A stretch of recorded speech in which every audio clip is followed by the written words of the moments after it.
Good morning and welcome to this week's edition of NCompass Live. I am your host, Christa Porter, here at the Nebraska Library Commission.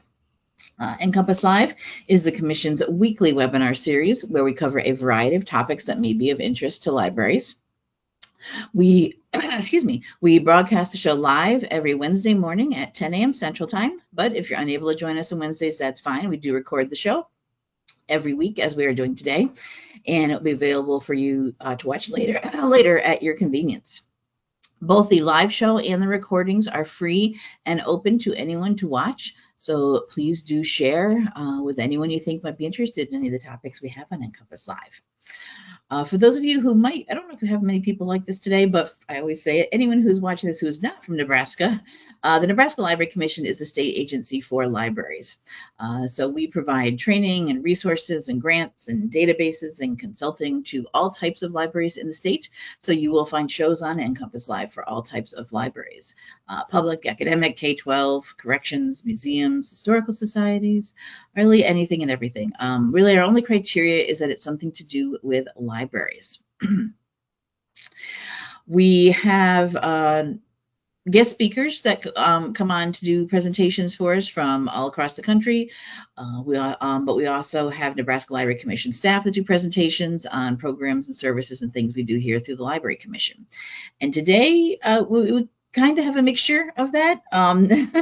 Joining us today is Scott Childers, who well, I'd asked you how you wanted to be billed now, but I don't know.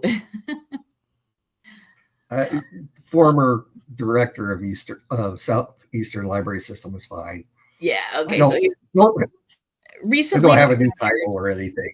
Yeah, recently retired. As we all know, sometimes retiring is the definition is changing.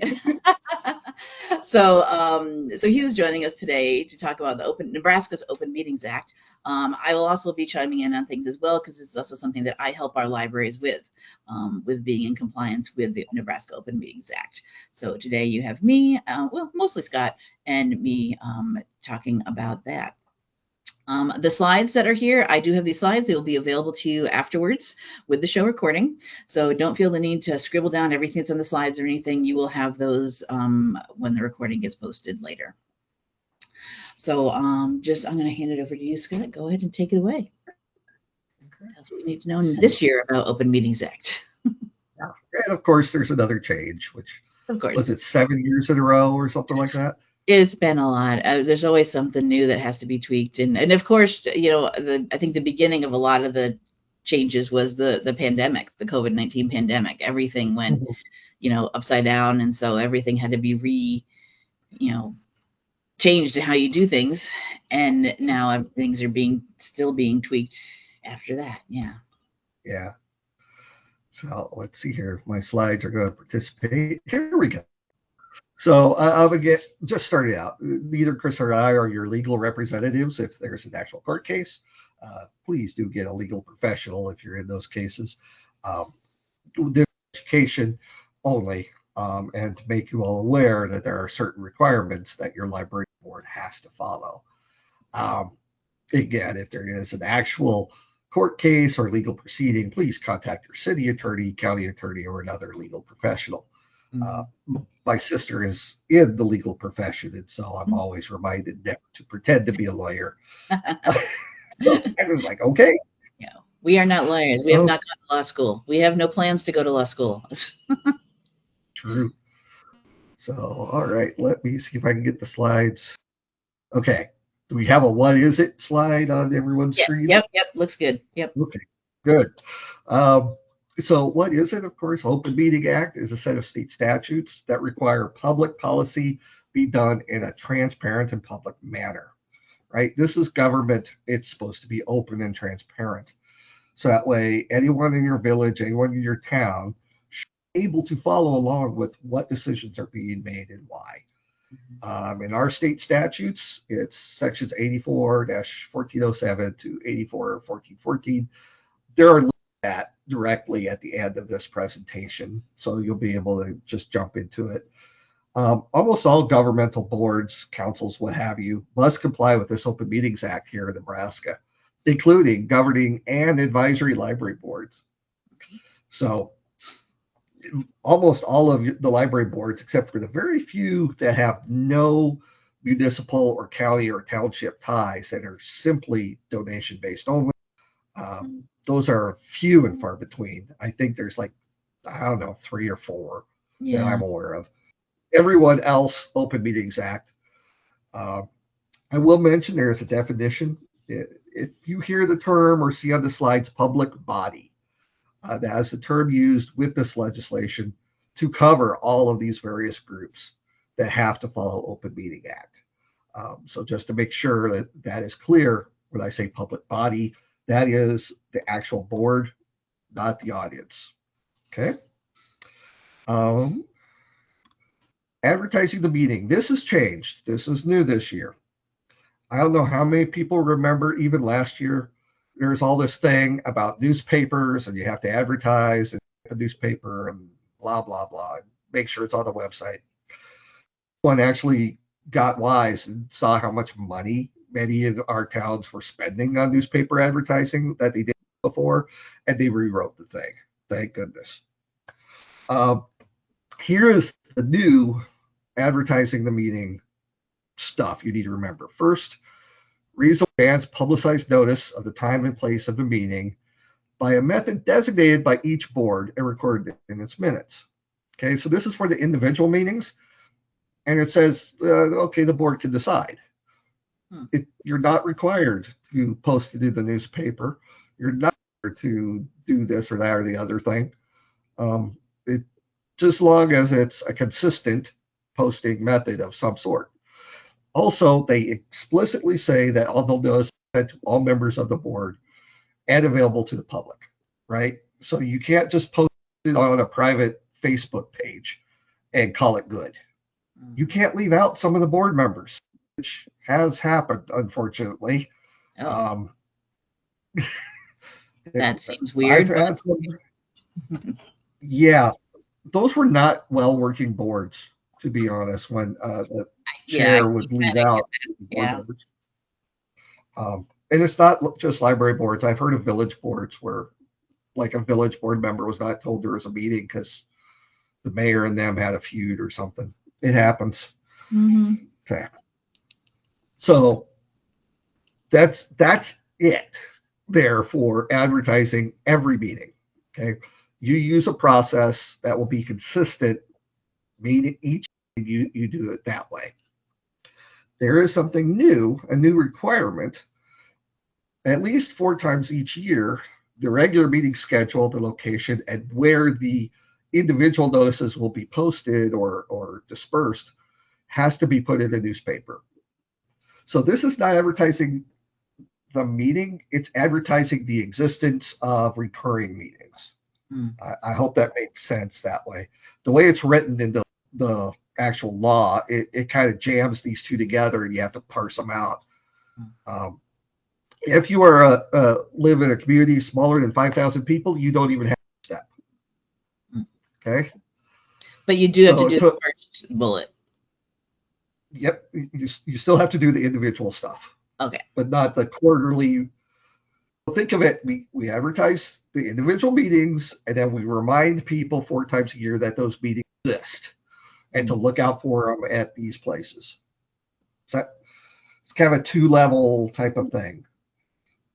So the quarterly says, look for notices on the community bulletin board or on the library board, bulletin board, or, on the community schedule in the school, That's the quarterly, where you're telling people in a newspaper where to look if they are ever interested in future meetings.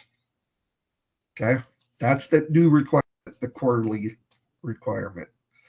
And it doesn't have to be very large, just like library board, postings at this, and they'll be held at the library or the city building or the fire hall or wherever you have your meetings. Okay. Questions on this change? Let's see here. Yeah, if anybody has any questions at all, there's the in your GoToWebinar interface, there's a speech bubble with a little question mark in it at the top of your interface. You can click on that and it will pop open where you can type in any questions you have. I'm monitoring that here. Type in something anytime you think of it, and we will. I will grab them for Scott as appropriate. Okay. I don't see anything right now yet, though, so I'll keep an eye on it. Good. This is a big change from. Wait, of course, it just pops up. Hang on. Okay. Someone wants to know: is this quarterly by calendar year? When is this 4 times a year take place? It does not say a gap in between. It just says at least 4 times a year.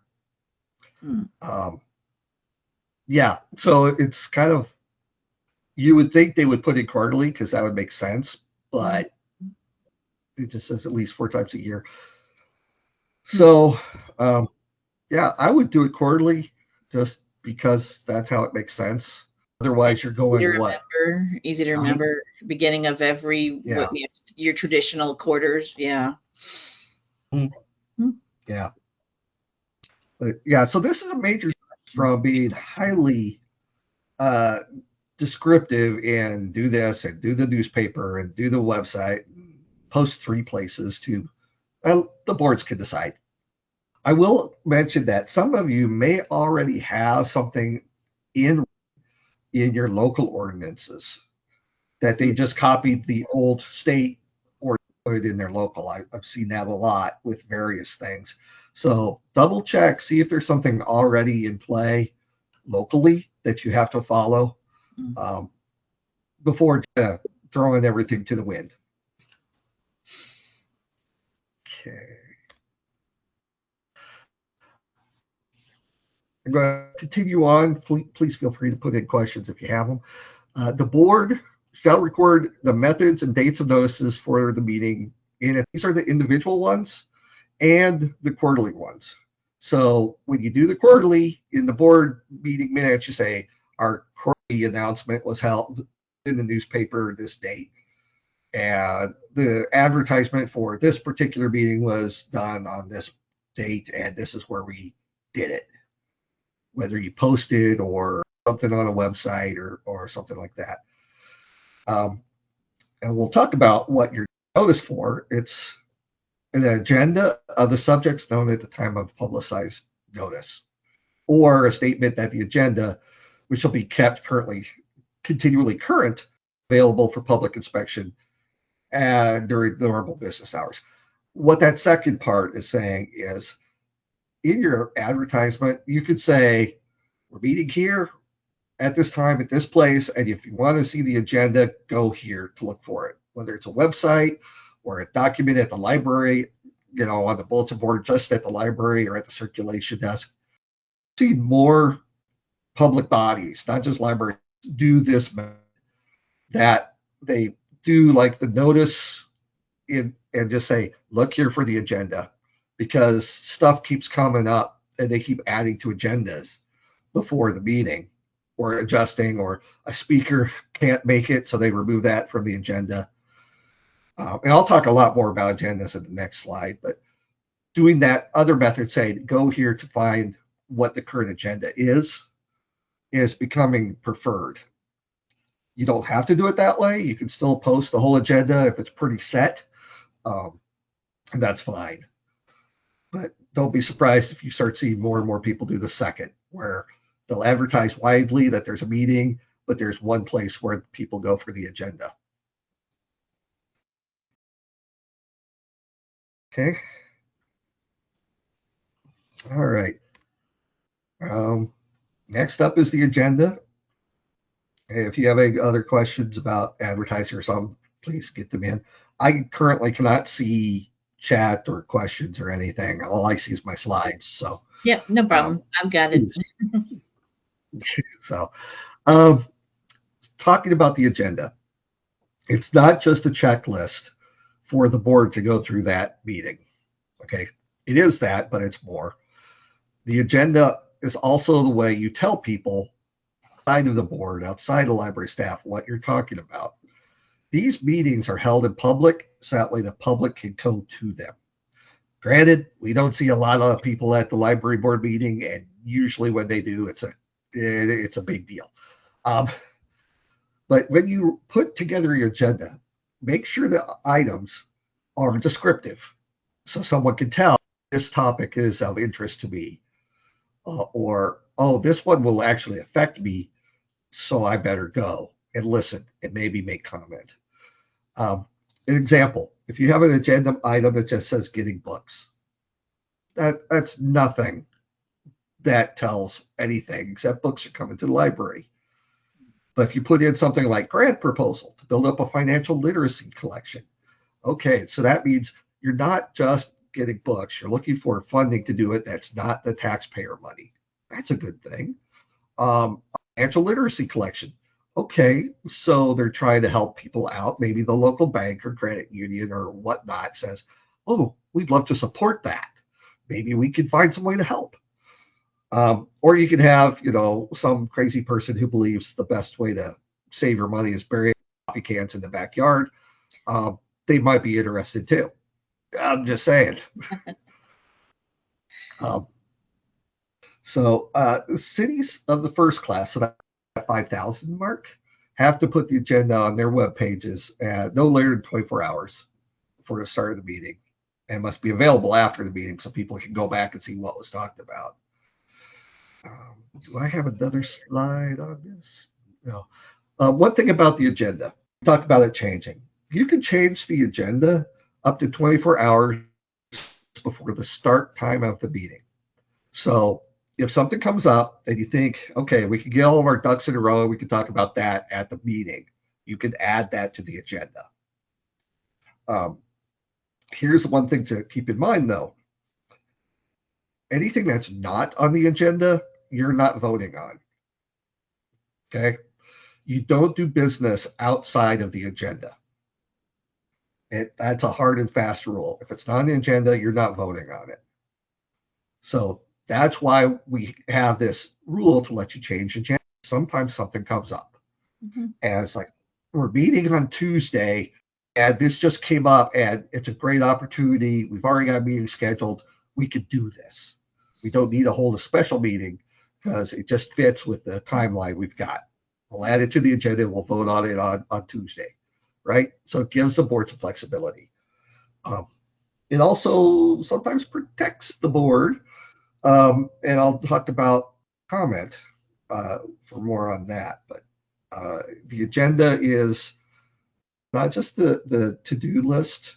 It is telling the people outside, your patrons, your funders, this is the business we're conducting. These are the things we're voting on.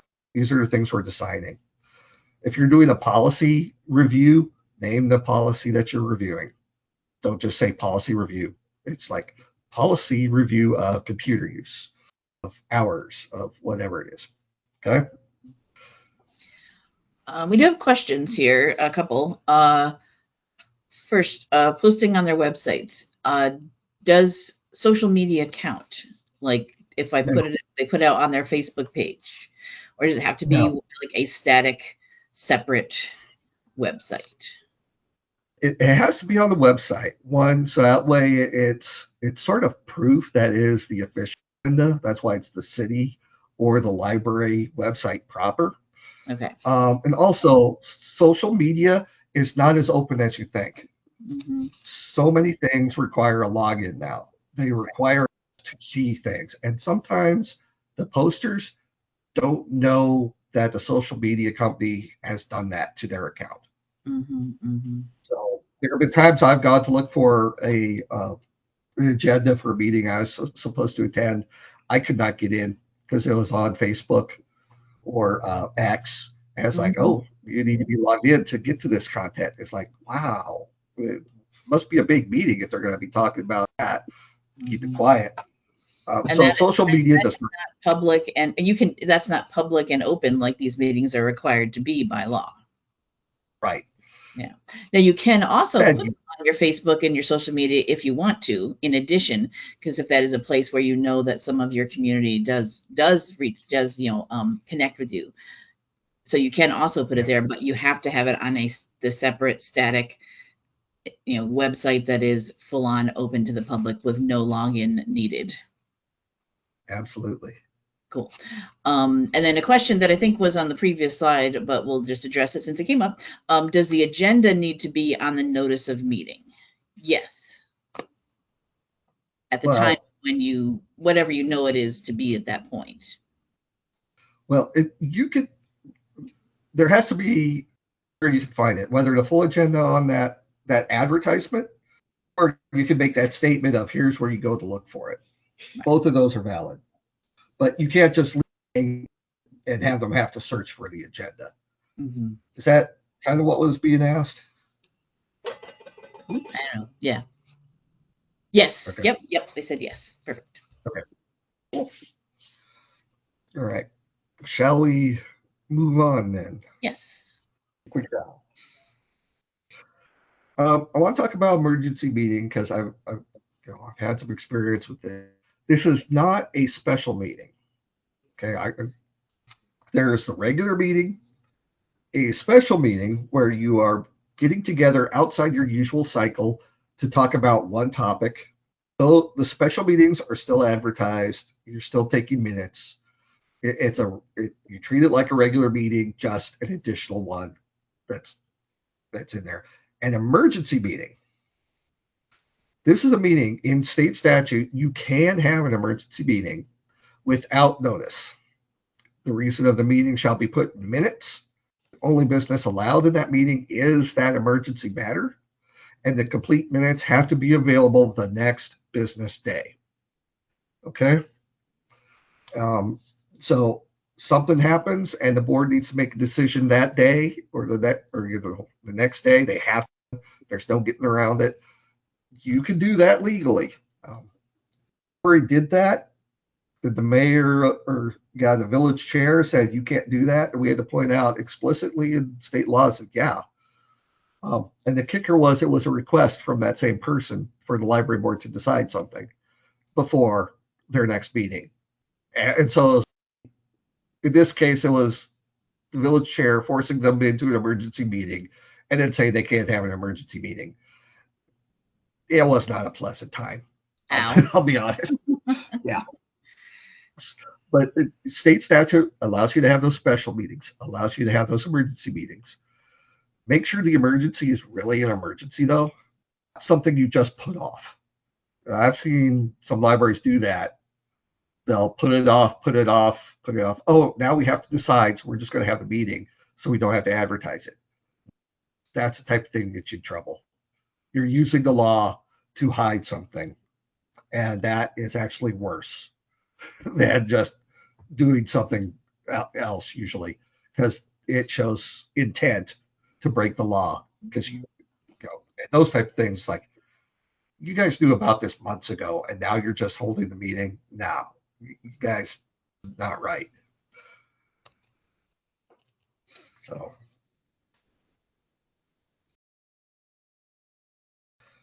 okay, virtual meetings. Okay, like Christa was saying at the beginning, came out of pandemic. The state was anti-virtual meetings. And then the pandemic hit, and it's like everybody's doing them. And then everyone realized this isn't too bad. It's like, go sit in front of a computer for an hour, close down the meeting, and then go back and hang out with my kids. As to driving out in the middle of winter. So virtual meetings can still be held, but the legislature came in outside of that emergency proclamation and set some rules. The rules currently are you can't vote on anything in that meeting. It's just discussion only, which is kind of a weird thing. So why have the meeting? But it's there. You're still doing the public notice, including a direct link or a dial-in number for that meeting. So that's out there for the they don't have to ask for a key or ask for an invite. It's in the notice if you're doing a virtual meeting. And there is still a physical location where the public could attend, and it's listed in that notice as well. And there's at least one member of the public body or a designee. And this was a little tweak. So it could be the librarian and not any of the board members, as long as it's officially, it's like you're our designee on site, is in attendance at the physical location. To me, it sounds almost more, you can do it. It just, you have to make sure everyone else has the same access as the board members do to all the content of that meeting. That's kind of the key. Mhm. And there's still a place that don't have a home or a computer to actually sit there and participate as they would a local meeting.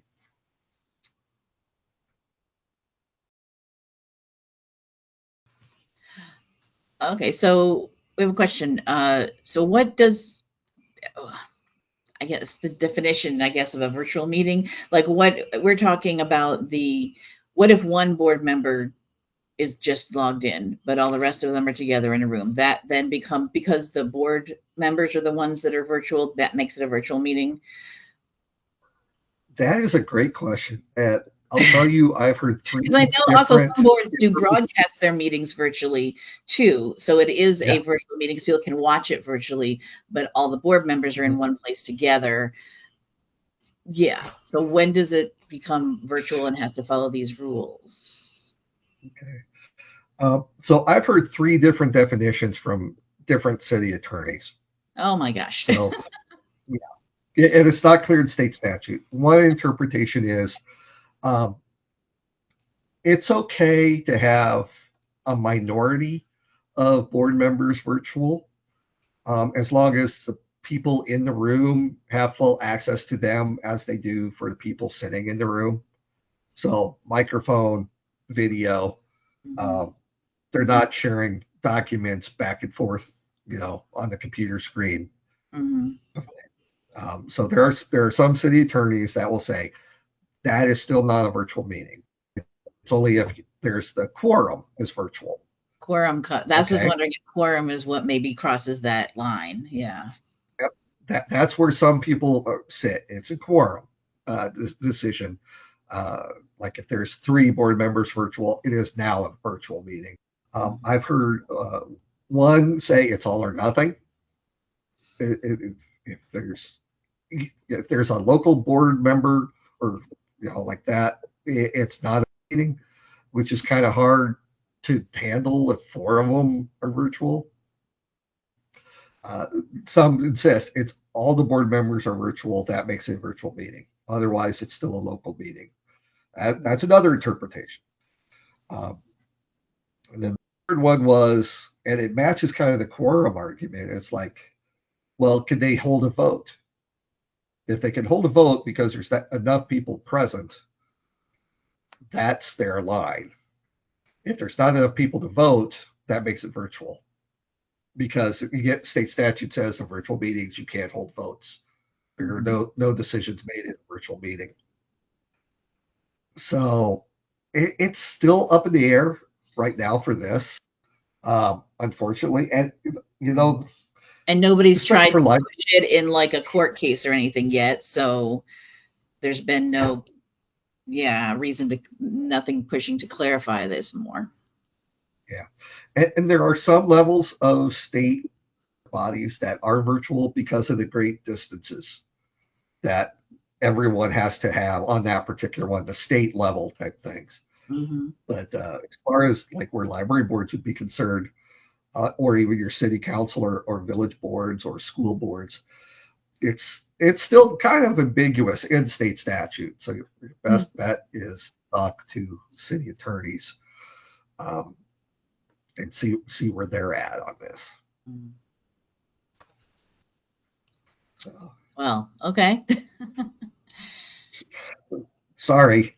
Yeah, no, I mean, it's definitive. good to know that, this is still something, and maybe there'll be another update if some legislators or somebody questions it more or something. We'll have some clarification at some point. Although I know there hasn't been any yet, and this isn't anything new. This isn't one of the new thing that we're talking about this year. Was just the advertising part. So it's still nobody's really, Yeah. Now, somebody has a question. What about, and we hadn't mentioned this yet, but it's nice that they know that this is a thing, that you do have to post the Open Meetings Act wherever you're holding the meeting, like a copy of it. Like we have the posters that we give out to you and everything. Mm-hmm. if one of your board members is in virtual from, out on their ranch or something, and then the rest are in the meeting room at the library, does the person out at their own ranch have to have a copy of it posted in the room they're sitting in? That's a great Sorry. what if. The Open Meeting Act is for the attendees, not the board members. Right. So the purpose of having it posted is that if anyone who's attending, like the public, they can refer to it and say, oh, actually Yep. in section so-and-so, it does say whatever the thing I want to, and ideally there wouldn't be anyone with that person on their ranch. So yeah, you think so it through that's the, and speaking of, let's talk about the public rights and what they can and cannot do. Nice segue. Great segue. So this is state statute. They rewrote the whole section this last year. They didn't change things. They just made it more clear and got a couple more clarifying statements in the legislature. But no real major changes. The public still has the right to attend, record, broadcast, make notes, make comments during the meeting. All of that's still the same. A change was last year, 2 years ago, the public shall have the opportunity to speak at every meeting of the public body. This is usually handled by having a public comment time. And I'll talk more about public comment in a little bit. But instead of saying, you can talk anytime you want during the meeting, a lot of public bodies are saying public comment is happening first. And as you can see, the next bullet point, they can create rules regarding how that happens. So you can say time limits. Mm-hmm. So everyone says at the beginning of the meeting. So that way, all of that information is there for the board members, and you don't have to keep going back and forth and breaking the flow of business. That seems to be the most popular choice. There's a couple that will actually pull out public comment for high interest topics and say, if you're going to talk about this agenda item, we're going to do a special public comment time just for that, closer to that on the agenda. This first one is just for things other than that. Making sure everyone knows your voice will be heard on that is just, we want to have that discussion right before we discuss it, mm-hmm. instead of at the beginning of the whole meeting. You can do that type of thing. So like I said, time limits on public comments, I really do stress that you make it a policy and you have that time limit set. Oh yeah. For every meeting, instead of deciding who, how many people are there to talk. It just is one less headache to deal with if you have it set and it's known. Minutes seems to be what a lot of places are doing, just because that's still only 20 comments. Math is right now. It still eats up a bunch of time if there's a lot of people talking. Yeah. But 3 minutes, if they can't make their case or make their comment in 3 minutes, that means they're not going to probably shut up after an hour. Yeah. And something else that it also does say that I've had questions about myself, because there have been problems related to this. You can also specify behavior, how people, that is in the Open Meetings Act, the wording about not just that you can, and it doesn't say what you can say, but just you can have just like you have your policies of how people are allowed to behave in the library, not being violent or combative or whatever, or whatnot. You can have that kind of in your rules about how people will have participate in your meeting. Yeah. Absolutely. And then another piece of advice that I heard, which was really good, is this is comment time. This is not debate time. This is not add things to the agenda time. The best way for the board to handle public comment is to let the person make their comment and then just, nod and say thank you and move on to the next person.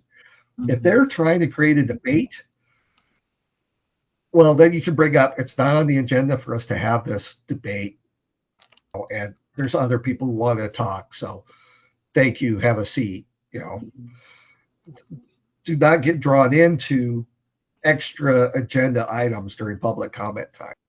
It is for them to tell the public body what they think.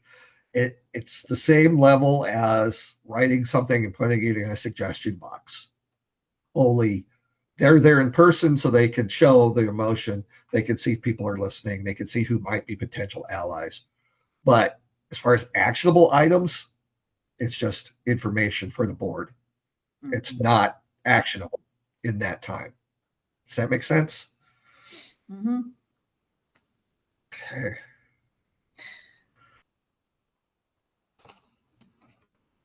Is there a question that popped up there?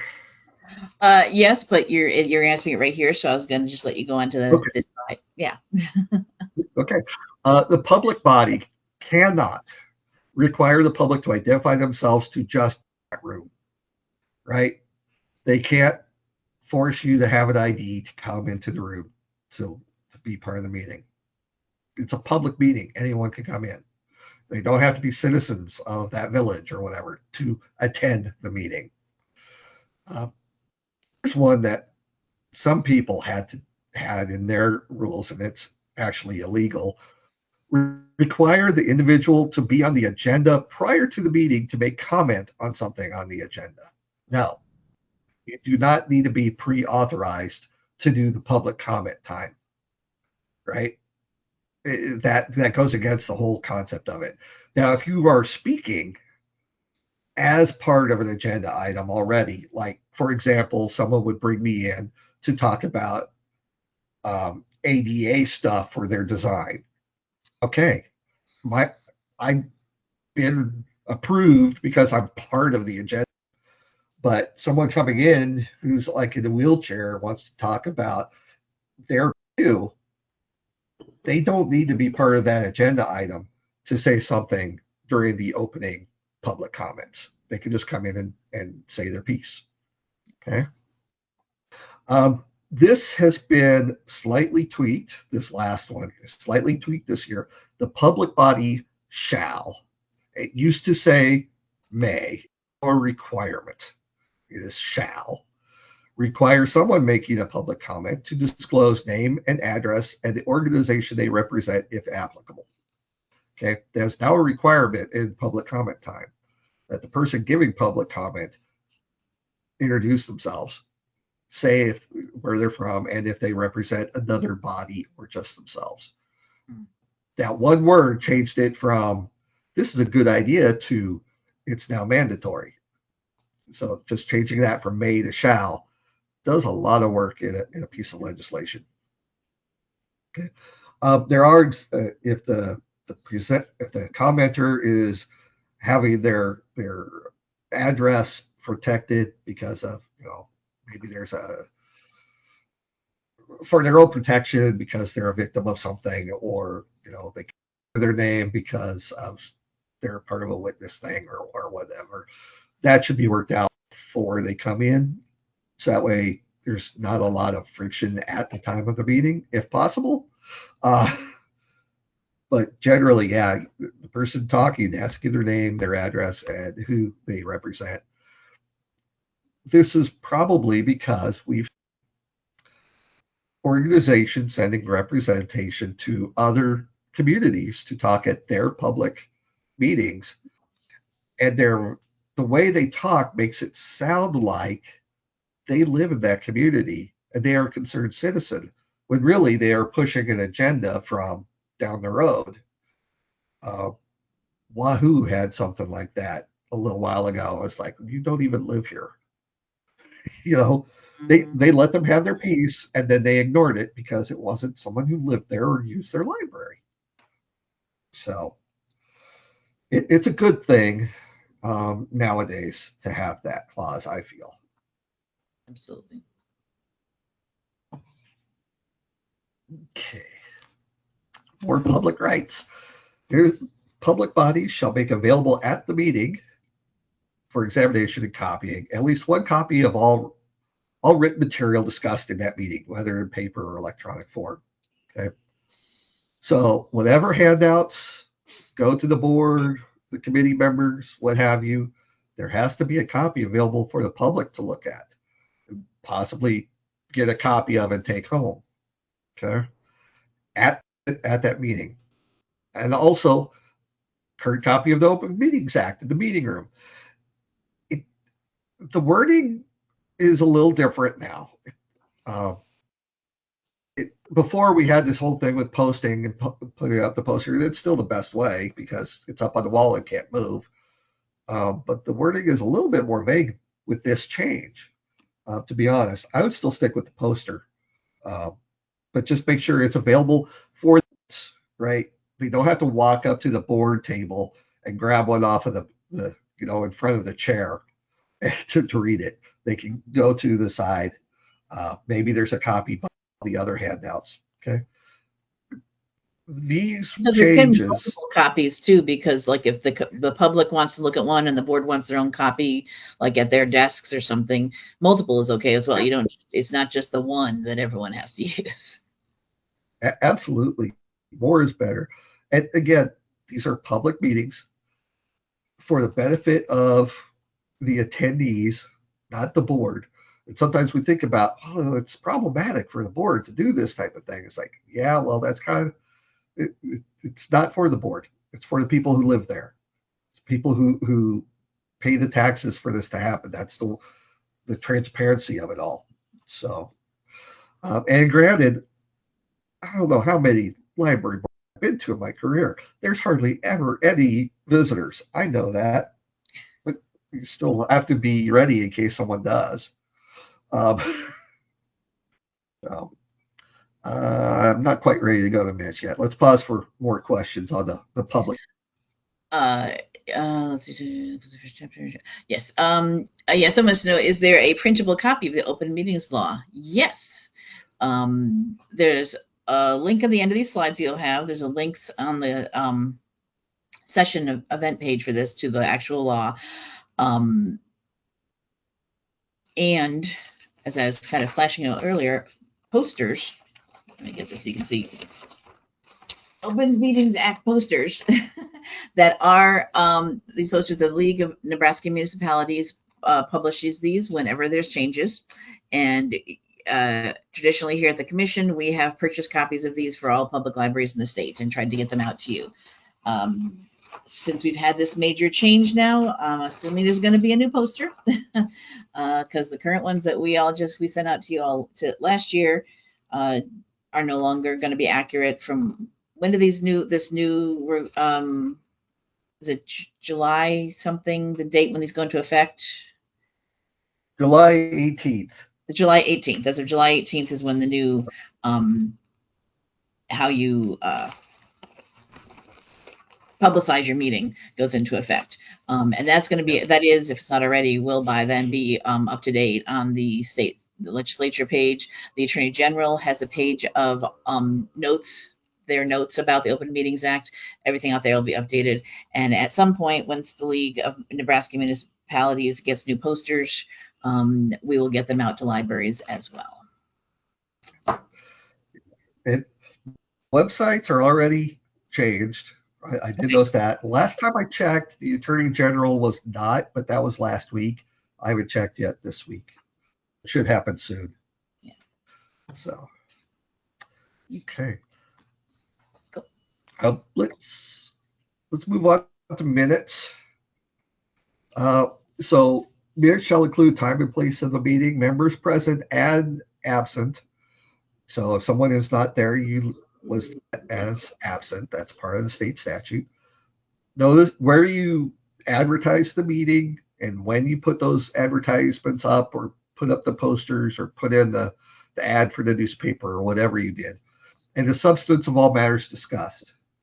This means someone can go through the minutes and have a pretty good idea of what the discussion was like and what the discussion, why that decision was made. It does not have to be a transcript, but it has to be more like the board talked and voted. Amen. It's got to be more than that. Any vote shall be done by roll call. Yes, every vote is a roll call vote. So you go down the whoever's taking the minutes reads the names and they vote aye or nay or abstain. Even though a lot of these votes are going to be unanimous in most cases, I know, but that's the way it has to be. Minutes and all documentation received or disclosed. So any handouts, the librarian report, the budget report from the city, a copy of that goes with the minutes and are available within 10 days. This doesn't mean they are approved in 10 days. It just says those draft minutes are available. You can still make corrections at that next business meeting you have. It'll be on the other person's fault if they don't check the next meeting's changed. And cities of a first class or larger, your minutes go up on the website no later than 10 days as well. That was a change. I think that was 2 years ago. I don't remember exactly. Someone had asked me a while ago, how long do we keep the minutes? And I say forever. It's the history of your library organization. Mm-hmm. So that's, I would keep them forever in some format, whether it's digital, microfilm, stone tablet, what have you. There's going to be a time when 20 years down the road, someone's going to want to know, or 20, 30, 40 years down the road, someone's going to need to know, when did we do whatever? And the institutional knowledge is gone, and all you have is those notes, those minutes. I know there are state statutes and rules about how long documentation is required, paperwork is required to be kept and whatnot, that you can just discard things after a certain time. But I've had this happen with libraries. They don't know when they first enacted something, when something was added to their bylaws, when they decided, and something that I deal with libraries, when they decided to have filters to be in compliance with the Children's Internet Protection Act, SIPA, because it was done, 30 years ago. Of course, you need to have that record. And electronic is great. Scan everything, save it on a hard drive, save it on a disk, save it in a folder somewhere. Just have someone have that. Yeah. And not just the when, but the why. Oh my goodness, there have been some policy review sessions I've been part of. It's like, why did we make that decision? They had to go back to the minutes to hear what that board, who were all different than the current board, what their arguments were for having that. And so it helped the current board go through and say, well, these situations have changed. So why isn't the policy changed? Right? It gave context. So, all right. We do have a question. Someone wants to know. Let me open it up bigger here. Okay, explain the draft versus approved minutes and when these need to be posted. Oh, that's the whole within 24 hours thing. Yeah. Okay. So if you are under 5,000, there is no requirement that your minutes are posted anywhere. Okay. They're going to give you the public if you're posting your minutes if you're under 5,000, but it's not mandatory. If you're 5,000 or above, it is the minutes as they stand, that draft minutes within 10 days for posting it. If you want to put an addendum on that later after they become official, you can do that, but make sure you note that, annotate these changes were made at the next meeting or these corrections were made. So that way, if someone wants to see the original 10-day form of the minutes, they still could. But the changes aren't official and the draft minutes aren't official until the board votes on them. So yes, you're putting up draft minutes in most cases, unless you meet every week, which is a little bit of overkill. But if you want to additionally make the corrections available or an addendum sheet or something after it is official, feel free to do so. More context is better.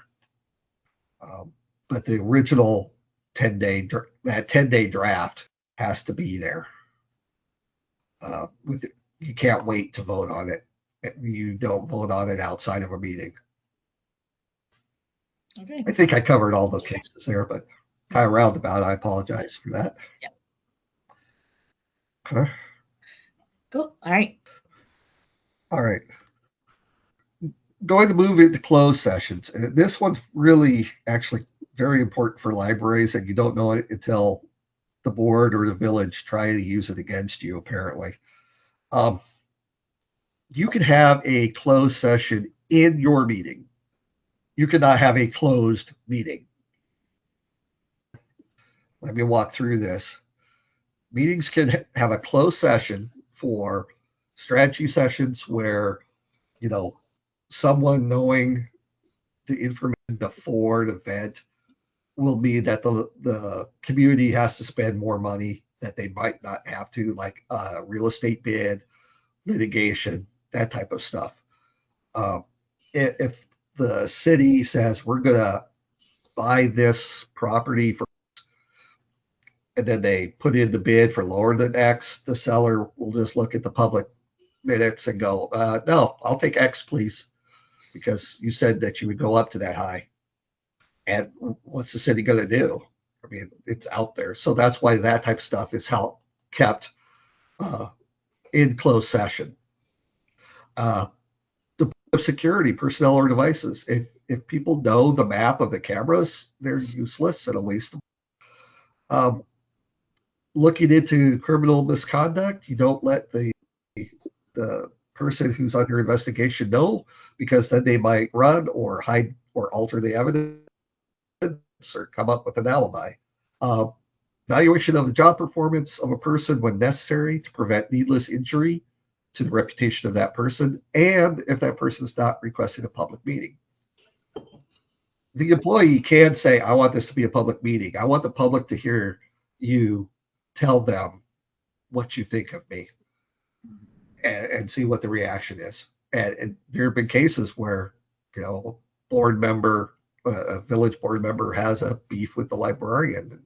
The librarian says, my evaluation is going to be public.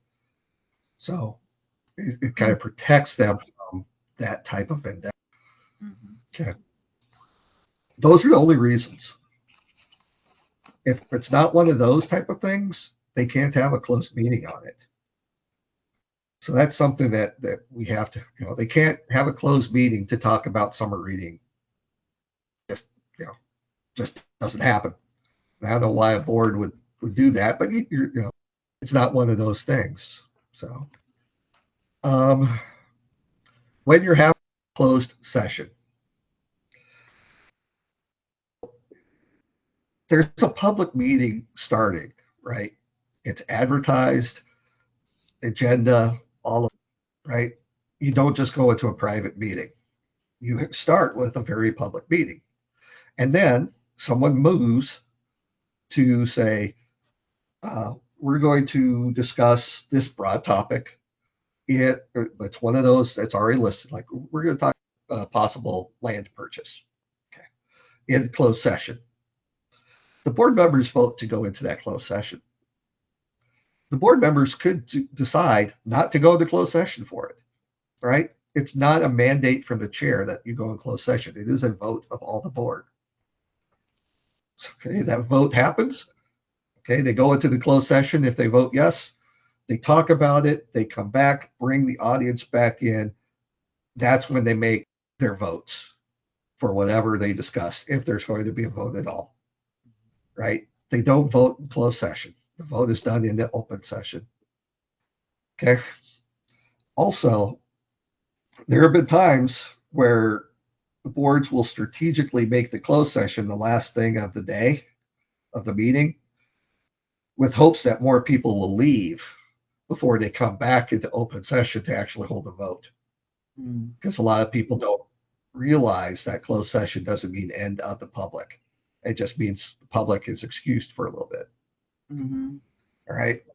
So the closed session, yeah, that's possible, but there still has to be the open meeting. There still has to be the public comment. It could be a special meeting. It could be an emergency meeting, but they still have to run it like a public meeting with a closed part.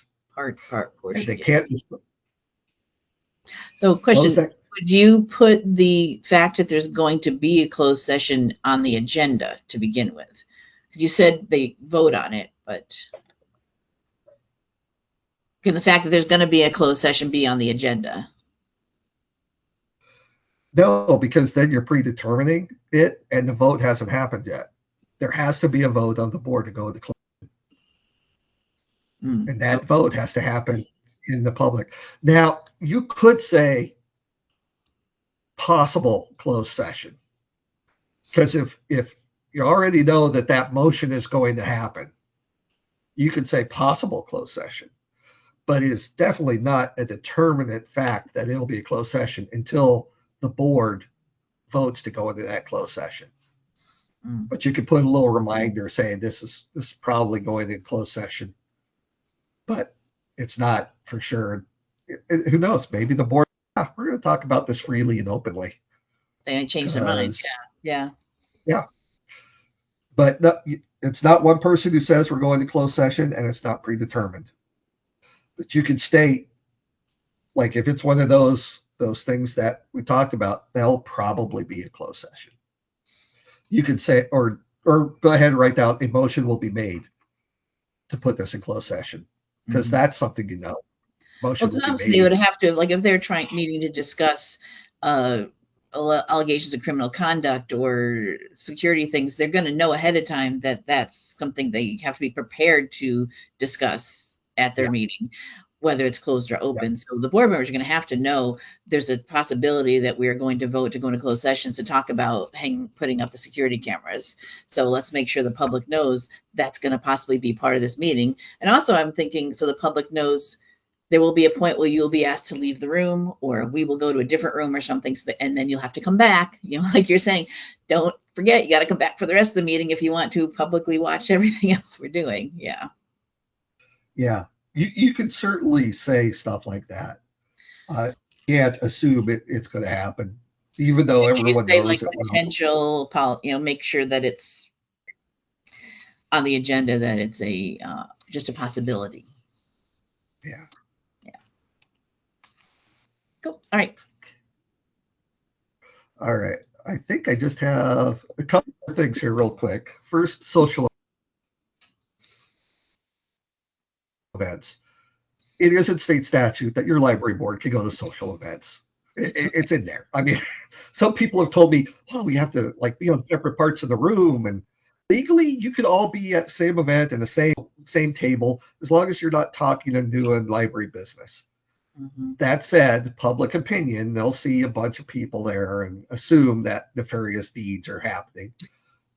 There is a village board I went to that after every meeting, every village board meeting, they would go to the local tavern and have beers together. Legally, fine. But boy, did the people who lived there talk about the secret meetings that they had. Even the optics, you got to think of the optics of that. Yeah. But yeah, I mean, so you can all attend graduation, you can all attend the potluck. That's fine. Just make sure you're not talking about library stuff. Maybe bring another person into the circle who's not a board member. Say, I'll witness for us. If you have those type of people who suspect the worst in their government. Consequences, just briefly here. Attorney General or county attorney are the people you would report violations or possible violations of. They're the ones who will investigate and start proceedings, right? So if you think your board is doing something bad with Open Meetings Act, it's harming the populace, you would talk with your county attorney or the attorney general. Okay. Any meeting that has been found violated the act could possibly see any decision voided.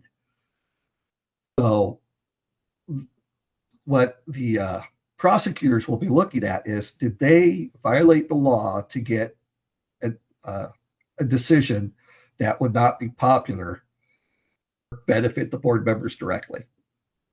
Those type of things.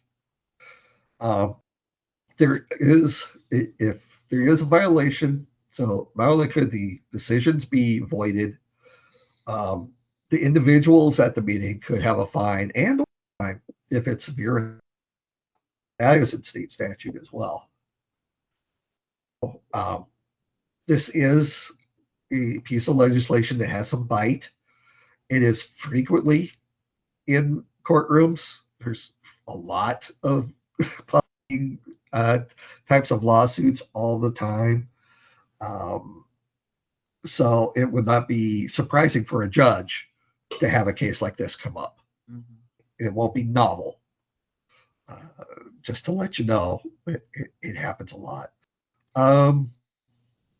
Questions about anything there to close out our session here? Yeah, because we're at almost to the end of the slides. Yes. And this is what we mentioned earlier. Someone was asking about the text. You've got, and the same links are on the event page for this session. That first link goes to just the actual Nebraska legislature. If you've ever looked up state statutes, that's the first chapter. And then you have to click through it to see each subsequent part of it. But the second link there, if you are looking for something to print out to have, for people like in paper, that would be the link to go to. It's just really long. It's going to be long. But that is the text version. And I did look at that. That appears to have been updated already for the new changes. The Attorney General's notes still have not been updated with the new information. It still talks about what you do before and after January 2025 and all of that. So they may still be working on that. Like I said, it does go into effect until, did you say the 18th? 18th. The July 18th is when they go into effect, the new rules. So I did just look at those while you were talking. Yes, I was multitasking. So the full text is up to date. The Attorney General's to be done. But does anybody have any other questions? Anything you wanted to know more about? Anything you were confused about? Anything you want us to revisit and explain again? Type into the question section. We do have thank yous coming through. These are things that are very important for your library boards to follow. As Scott said, and I think the consequences that someone did actually ask earlier, what are the consequences? I was like, we're going to get into that. It's okay. It is something definitely that can become a problem. And you are required to follow them if you are a public body, and all library boards in Nebraska, both governing and advisory, are public bodies and must follow the Open Meetings Act. All right, so we do have a few things. Thank you. It's always a great session. You're welcome. We're glad. We hope so. We always like to update it, because as Scott says, things keep changing every year. Someone has a question about special meetings. Did we go into anything about special meetings? Oh, we mentioned it briefly. What is it they're asking? Anything in particular? Clarify, what are you wondering about special meetings? So can you give us a little more info on that? And this one was about new posters. Most likely, yes, new posters will be sent. It takes a little time for the league to get them printed out and done. So I don't know when. They do the posters and we just purchase some when they're ready. But we will get them out to libraries when they are available. I don't know if this one had a date of when it was done. I don't remember. Sometime I don't know. I'm not going to give a date. I'm not going to set myself up for failure. Yes, whenever they are ready, we will work on getting posters to libraries. But for now, it's up to date on the website there, the links that we showed. Let me get my page up here. So yeah, can you clarify what your question is about the special meetings? How are they different from emergency meetings? That's the question. Okay. Yeah, so a special meeting is advertised and held like your regular meetings. It's just not on the day you normally would have a meeting.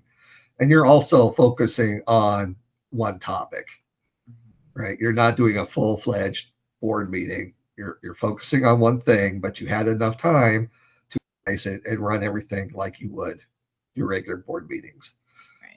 Emergency, that's when you're making a quick decision. You don't have time to advertise a reasonable amount, which is usually somewhere around a week to 10 days. Um, but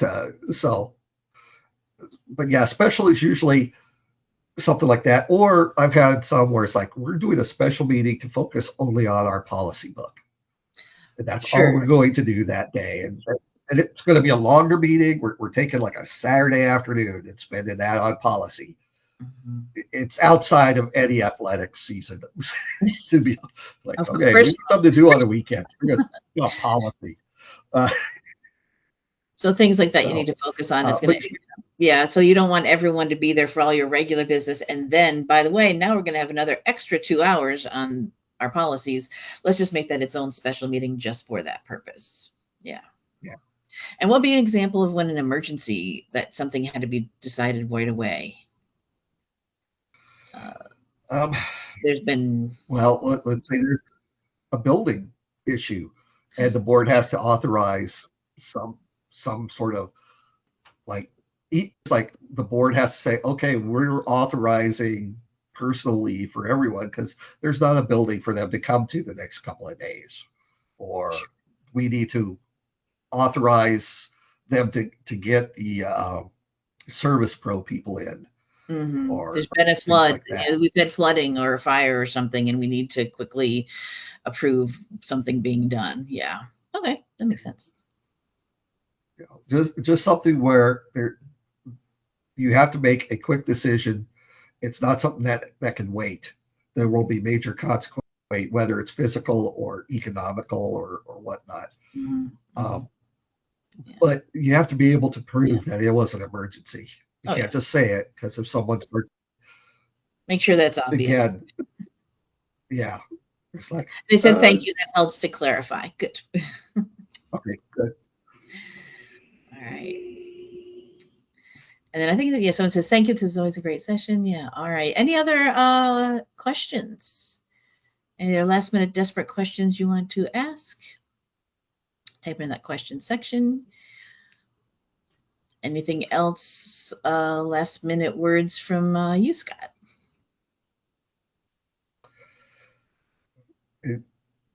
It's worth your time to learn this stuff, because you don't know when you're going to need it until you do. And even the past year, there have been plenty of librarians I've worked with where, because they knew Open Meeting Act, they kept themselves from getting railroaded by their city council or village board, because they knew what was supposed to happen. They forced the village to stop and think about what they were doing. So it's very useful for you.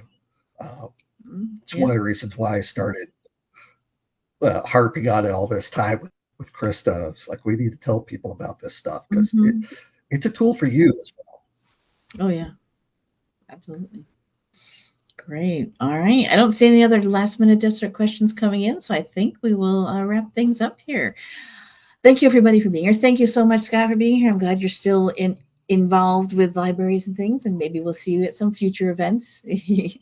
Retired is a version. There's various versions of being retired. All right. So thank you, everybody. As I said, this session has been recorded. And here's the info of the event page for this session. When the recording goes up, it'll have all these same links as well. And as I mentioned, they're in the slides that will also be provided when the recording goes up. The recording should be available by the end of the day tomorrow. If you and everyone who attended today's show and registered for today's show, get an email from me letting you know when it's ready. If you use whatever is your search engine of choice and type in NCompass Live, the name of our show, you'll come up with our page with our upcoming shows, but also our archive page, which is also linked right here underneath our upcoming shows. The most recent one will be at the top of the page here. There'll be a link to the recording on our YouTube channel and a link to the slides.